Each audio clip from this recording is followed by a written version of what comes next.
దేవుడు ఎప్పుడూ ఒక ఉదాహరణ చూపించి ఆయన మాట్లాడేవాడు. ఒకసారి కుమ్మరివాని దగ్గరికి వెళ్ళమన్నాడు తన ప్రజల్ని. కుమ్మరివాడు కుండను తయారు చేస్తున్నప్పుడు అది చేతిలో విడిపోతే మరలా చక్కగా ఏం చేస్తున్నాడు? అతుకుతున్నాడు.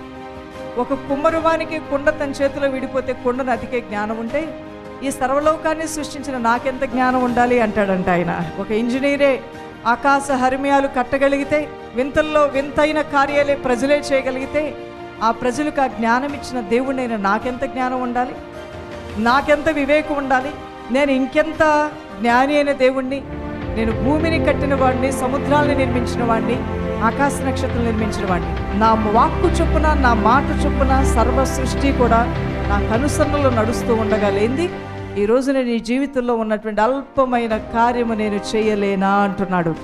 ఈరోజు దేవుని సంగమ మీ కుటుంబాల్లో, మీ జీవితాల్లో కూడా ఎటువంటి దీనస్థితి, బలహీనమైన స్థితి, విరక్తితో కూడిన స్థితి, బాధాకరమైన స్థితి ఉన్నా ఈరోజు ఆ దేవుడు మనందరితో కూడా మాట్లాడుతూ ఉన్నాడు.